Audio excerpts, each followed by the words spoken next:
pessoal, boa tarde.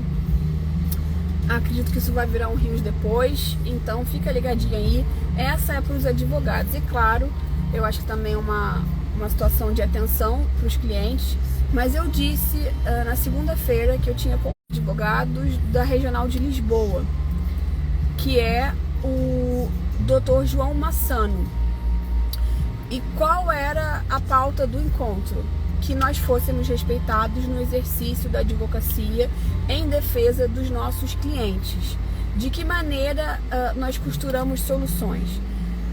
Expliquei para ele, chorei todas as minhas pitangas, não só as minhas, como todas as pitangas que me foram ofertadas no direct, porque depois que eu fiz aquela denúncia do e-mail que eu havia mandado, várias pessoas entraram em contato comigo, relatando suas mazelas pessoais, ou seja, a gente sabe que não tem sido fácil. Então, vocês clientes, por favor, tenham um pouco mais de empatia pelo advogado, porque estamos vivendo dias negros por conta de tudo que tem acontecido no serviço público de Portugal. E teve uma situação, inclusive, emblemática, em que uma advogada precisou chamar a PSP para ter o direito respeitado de acompanhar o cliente numa audiência da ACT. A ACT, para quem não sabe, é o órgão que faz a fiscalização das situações trabalhistas aqui em Portugal, ok? Aquela que multa indiscriminadamente, que desrespeita, que não quer ouvir os seus, que não quer nem saber de olhar os seus documentos, enfim, os seus direitos. À direita. Então, o que acontece? O que nós costuramos dessa reunião?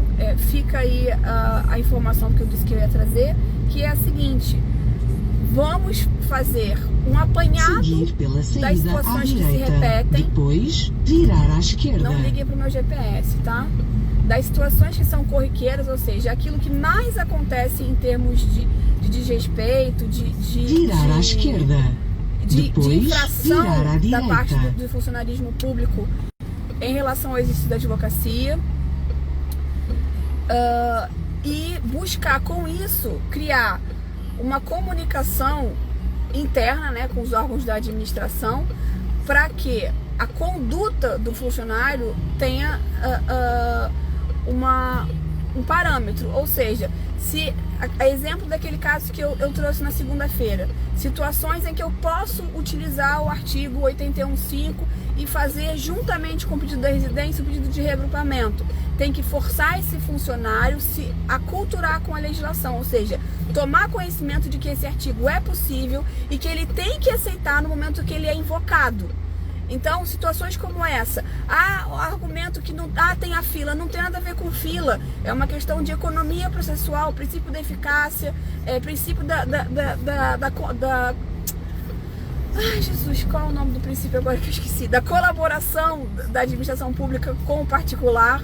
Tudo isso faz parte desse princípio e deve ser consagrado numa atitude em que você consegue fazer o reagrupamento juntamente com o pedido da residência do titular, ok? Isso é um dos casos, mas são muitos casos, muitos casos.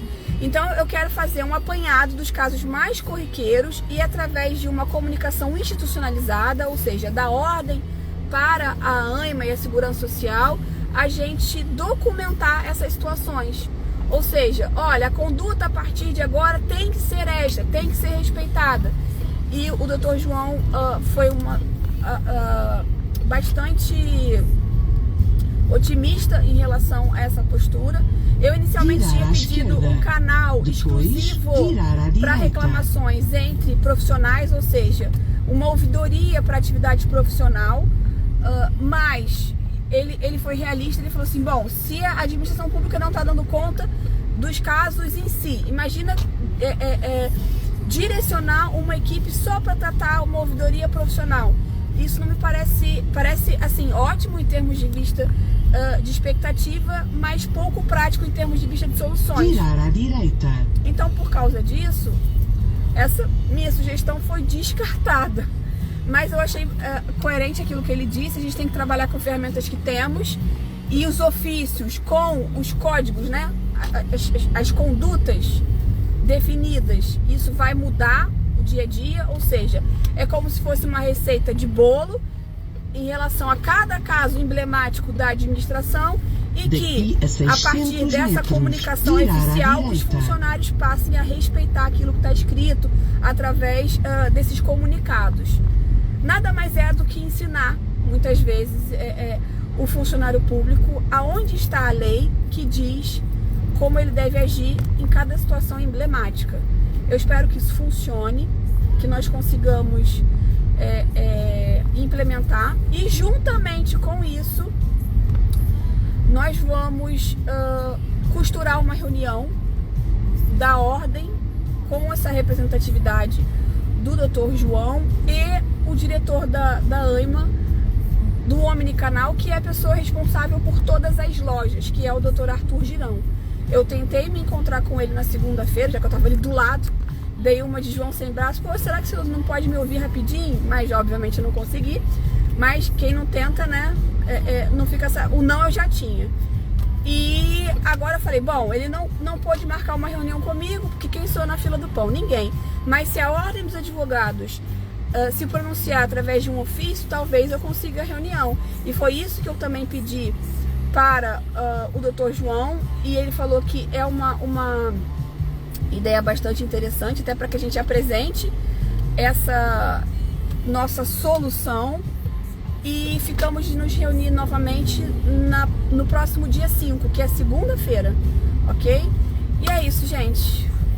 Isso não é um relato sobre nenhuma situação jurídica que afete vocês diretamente, mas isso é um apanhado de tudo que nós vivenciamos para exercer plenamente os direitos dos imigrantes aqui em Portugal, seja nas finanças, na segurança social e também nas situações à direita. Da ANIMA, Depois, que é, chegará ao seu destino, o nosso principal foco de problema hoje em dia. Gente, eu cheguei aqui no meu destino, como vocês ouviram no GPS, então eu vou parar o carro e ao retorno à casa, porque eu tenho uma outra consulta agora às 5, nós nos falamos novamente, porque eu tenho várias coisinhas para falar para vocês. Cheguei.